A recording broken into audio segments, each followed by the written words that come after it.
c'est Guillaume Paysan qu'on rencontre maintenant. Bonjour. Bonjour. Vous êtes maître de conférences en géographie à Le Mans Université et vous venez nous parler d'une licence dont vous êtes le responsable, c'est la licence pro ATU géomatique, c'est ça? Tout à fait, oui. Ça veut dire? Donc ATU, c'est aménagement du territoire et urbanisme. Et géomatique, c'est la contraction entre géographie et informatique. Donc voilà, ce qui fait géomatique. Alors la nouveauté, c'est qu'elle évolue, cette licence, elle existe depuis très longtemps. Depuis 22 ans, oui. Ouais, en effet, puisqu'elle s'est ouverte aux alternants il y a 2 ans. C'est ça, tout à fait. Et là, elle risque encore d'évoluer.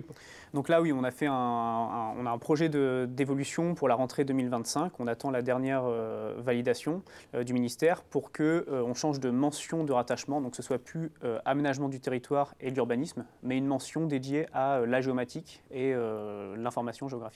Alors, qu'est-ce que la géomatique? Vous allez nous l'expliquer dans un instant. Oui. Avant, qui a accès à cette formation? Donc cette formation, elle est accessible à des étudiants de niveau Bac+2 ou Bac+3, même à des gens en reprise d'études. Il n'y a pas de prérequis ou de discipline d'origine préciblée. Ça peut être des étudiants en informatique, en développement des territoires, notamment des territoires ruraux, en urbanisme. C'est assez ouvert en fait sur les disciplines d'origine de nos étudiants. Alors, la géomatique.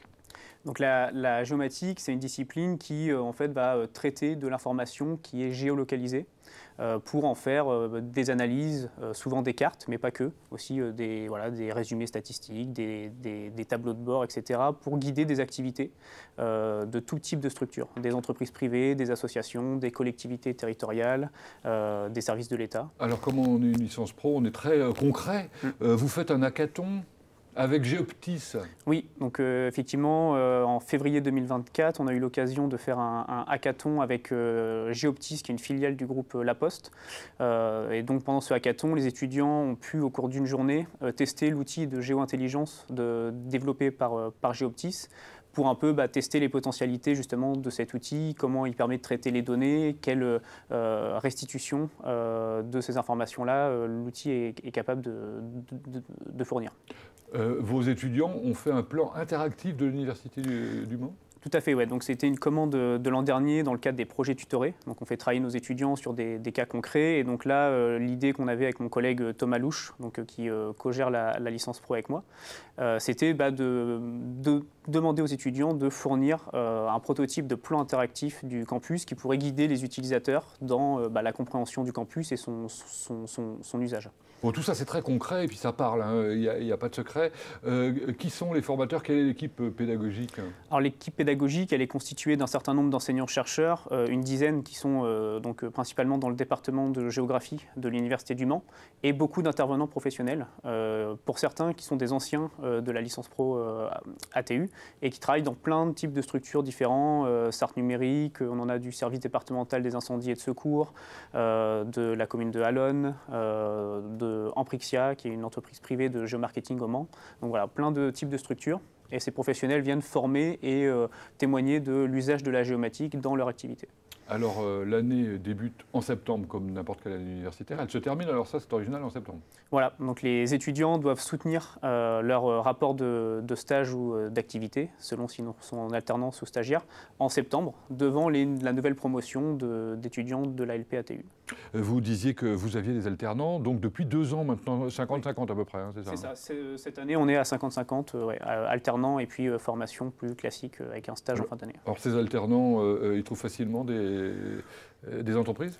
Alors facilement, on va les découvrir d'ailleurs. J'irai pas jusque-là, mais en tout cas, oui, s'ils sont bien actifs dans le cadre de leur recherche, effectivement, ils peuvent trouver des contrats d'alternance.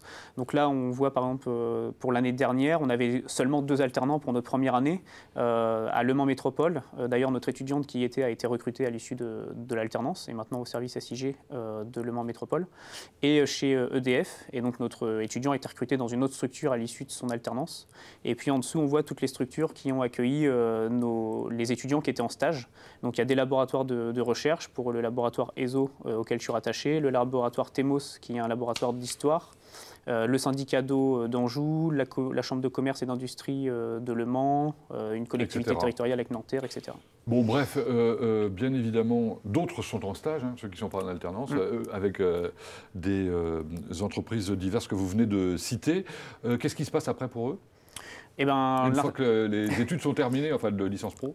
L'insertion professionnelle pour la majorité, donc soit dans la structure dans laquelle ils ont effectué leur stage ou leur alternance, soit dans d'autres structures avec un CV du coup renforcé par cette expérience. Et certains poursuivent en master derrière, même si ce n'est pas le but d'une licence professionnelle.